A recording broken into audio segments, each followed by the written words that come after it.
24 जनवरी national girl child day मनाया जाता है और आज इस दिन हमारे साथ एक खास मेहमान है, मानसी चौधरी हैं। उन्होंने पिंक लीगल के वो फाउंडर हैं, सीईओ हैं। आइए उनसे बात करते हैं कि कितनी जरूरी है गर्ल्स के राइट्स के बारे में उन्हें उनको जानना। मानसी, हमारे साथ जुड़ने के लिए बहुत बहुत धन्यवाद। सबसे पहले सवाल मैं आपसे पूछना चाहूंगी पिंक लीगल के बारे। पहला ऐसा वेबसाइट है जो गर्ल्स को उनके राइट्स के बारे में बताता है और लॉज के बारे। आपने इस पहल के बारे कैसे सोचा? तो धन्यवाद अंबिका। तो बेसिकली जब मैं लॉ स्कूल में थी, मुझे ये समझ में आया कि भारत में महिलाओं के लिए काफी लॉज है, लेकिन महिलाओं को इनके बारे में जानकारी नहीं होती है, क्योंकि लॉज काफी कॉम्प्लिकेटेड भाषा में होते हैं और कोई भी ऐसा रिसोर्स नहीं है जहाँ पे आपको आपके लीगल राइट्स इजी लैंग्वेज, मतलब शुद्ध इजी भाषा में या फिर कंप्लीट और एक्यूरेट समझ मिले लीगल राइट्स के बारे में। सो इसलिए मैंने सोचा कि कुछ ऐसा रिसोर्स होना चाहिए जहाँ पे महिलाएं फ्री में जाके अपने मोबाइल फोन से या किसी भी डिवाइस से देख के अपने राइट्स को समझ सकें। जैसे आपने बताया कि हमारे देश में जब आप लॉ पढ़े थे आपने देखा कि बहुत लॉज हैं और ये सही है, लेकिन कई बार लड़कियों को पता नहीं लगता या पता नहीं लगने देते, एज फैमिली या पेरेंट्स या जो बड़े होते हैं। हमें बताइए कि ऐसे क्या वो इम्पोर्टेंट लॉज हैं या राइट्स हैं जो एक लड़की को पता होनी चाहिए कि वो उनके लिए काम कर सकती है। सो तीन बहुत महत्वपूर्ण राइट्स हैं जो मैं अभी कहना चाहूंगी। नंबर वन, घरेलू हिंसा के खिलाफ डोमेस्टिक वायलेंस एक्ट रहता है, जिसमें आपको फिजिकल, इमोशनल, फाइनेंशियल और सेक्सुअल घरेलू हिंसा के अगेंस्ट प्रोटेक्शन मिलता है किसी भी फैमिली मेंबर से जिनके साथ आप एक घर में रहते हैं, मतलब एक ही घर में रहते हैं। नंबर टू जो है वो है सेक्सुअल हैरेसमेंट।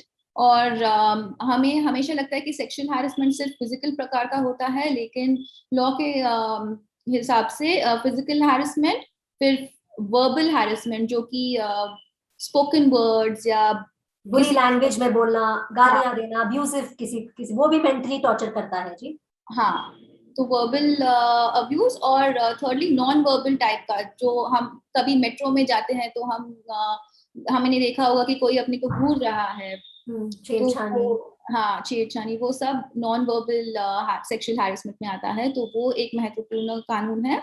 और number three, work place sexual harassment at work place, जिसे पॉश एक्ट कहा जाता है। तो हमने मीटू मूवमेंट के दौरान देखा कि ये भी काफी इम्पोर्टेंट प्रॉब्लम है, और पॉश एक्ट के बारे में भी सभी महिलाओं को जानकारी होनी चाहिए। जी, अगर मैं आपसे पूछूं 2020 में आपने पिंक लीगल की शुरुआत की है, कोविड के टाइम था, लेकिन इन 2 सालों में आपने क्या देखा है? सबसे बड़ी चैलेंज लड़कियों के लिए क्या है और जो सबसे ज्यादा वो जिसके लिए हेल्प ढूंढते हैं वो आप क्या देखते हैं? तो पिंक लीगल पे सबसे ज्यादा जो हेल्प लड़कियां ढूंढती हैं, वो एक है घरेलू हिंसा। हमारे पास एटलीस्ट 90% जो भी महिलाएं आती है या लड़कियां आती है, वो घरेलू हिंसा के लिए आती हैं।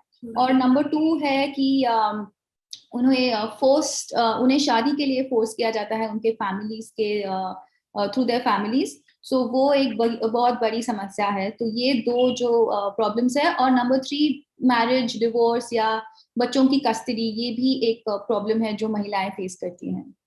आपने जैसे ये समझाया कि क्या प्रॉब्लम्स है, अगर मैं आपसे पूछूं, एजुकेशन हम सबको पता है, पढ़ाई लिखाई बहुत जरूरी है अवेयरनेस के लिए भी, लेकिन अगर मैं बात करूं कि हम कितना जरूरी है कि जब हम लड़कियों को सही उम्र पर हम उनको उनके राइट्स के बारे में बताएं, उन्हें सिखाएं, ये किस तरह से उन पर इम्पैक्ट कर सकता है उनकी आगे वाली जिंदगी के लिए?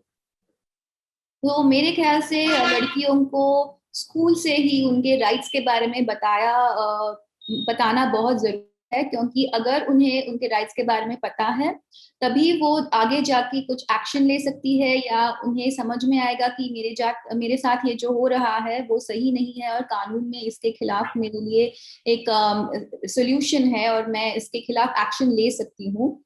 तो इसलिए अगर स्कूल सिलेबस में ही राइट्स के बारे में इंक्लूड किया जाए तो वो बहुत ही अच्छी, बहुत ही प्रोग्रेसिव बात होगी।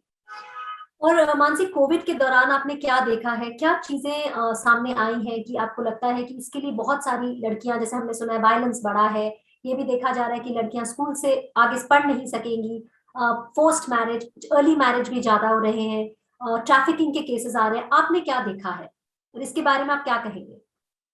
हाँ, हमने भी देखा है पिंक लीगल के थ्रू कि कोविड के ड्यूरिंग घरेलू हिंसा काफी बढ़ गई है। और लड़कियों को जो फोर्स्ड मैरिज मैं बोल रही थी वो भी बहुत बढ़ गया है, क्योंकि काफी फैमिलीज इकोनॉमिक हार्डशिप से गुजर रही है और उन्हें लगता है कि इस समय फिर लड़कियों को स्कूल पे खर्चा करने के लिए उन्हें में भी पॉसिबल नहीं होता है, तो वो लड़कियों की शादी जल्दी करवाना चाहते हैं और उन्हें लगता है कि इससे उनका बर्डन कम होगा। तो इस वजह से काफी लड़कियों का पढ़ाई रोक दिया गया है। मानसी, एक सवाल मैं पूछना चाहूंगी। हाल ही में ये डिसीजन हुआ है कि जो लड़कियों की मैरिज एज है वो 21 तक कर दी जाएगी। इसके बारे में आपका क्या कहना है? What will be the positive and negative implication? अभी लड़कियों को 3 ज्यादा साल मिलेंगे पढ़ाई करने के लिए या फिर जॉब करने के लिए और खुद के पैरों पे खड़े होने के लिए, क्योंकि 18 साल की उम्र में शादी कर देना बहुत, तब तक लड़कियां बेसिकली हार्डली 12th कंप्लीट कर चुकी होती है और उन्हें उतनी अपॉर्चुनिटीज नहीं मिलती हैं। और लड़कों के लिए भी एज 21 है, तो ये लड़कियों के लिए भी करके हमने बराबरी भी लड़कियों के लिए लाई है। लेकिन एक शायद नेगेटिव जो उसका हो सकता है वो है कि कानून के पीछे जो मैरिजेस होती हैं, जो अभी भी होती ही हैं, चाइल्ड मैरिजेस जिसके लिए जो इलीगल है, वो कंटिन्यू होगी और वो शायद बढ़ भी सकती है, क्योंकि 3 और साल मैरिज माना पड़ेगा। जी हाँ। जी। एक आखिरी सवाल मानसी, आज हम इस लड़कियों पर चर्चा कर रहे हैं क्योंकि नेशनल गर्ल चाइल्ड डे है। कितना जरूरी है कि हम अपनी लड़कियों को, हमारे देश की लड़कियों को, हम अगर जेंडर इक्वालिटी की बात करते हैं, ये यूएन ये गोल भी है, द सस्टेनेबल डेवलपमेंट गोल्स भी है, चाहे वो क्वालिटी एजुकेशन हो, चाहे वो स्टॉपिंग वायलेंस हो। हम किस तरह अपनी लड़कियों को सही मायने में how can we respect them, उन्हें किस तरह हम एम्पावर कर सकते हैं? तो सबसे पहला जो कदम है वो फैमिली को लेना पड़ेगा। और लड़कियां बर्डन नहीं होती है, वो एसेट होती है। ये माइंडसेट अगर फैमिलीज लेके आगे चढ़े तो हमारी लड़कियों को काफी अपॉर्चुनिटीज मिलेंगी, उनको पढ़ाई करने का मौका मिलेगा और उनको आगे जाके अपने पैरों पे खड़े होकर कुछ बनने का मौका मिलेगा। सो नंबर 1 ये चीज है। और नंबर 2 इज लड़कियों को भी आत्मविश्वास लाना बहुत जरूरी है, खुद पे विश्वास और खुद इंडिपेंडेंट होना, फाइनेंशियली भी अपने पैर पे खड़े रहना और इमोशनली भी इंडिपेंडेंट होना और अंदर से बहुत स्ट्रांग होना जरूरी है, ताकि अगर उन्हें कुछ समस्या आए तो वो उसके बाहर आ सकती है और उन्हें साइलेंस में सफर करने का जरूरत नहीं रहेगा। जी जी, बहुत आपने कहा। I think as a family, I think each one of us we should come out and support the girl child, ताकि हम चर्चा की जगह साथ साथ हम कुछ कर भी सकें। We can really make a difference to society. Yes, जरूर, बिल्कुल Ambika. Thank you so much Mansi, thanks for your time. Thank you.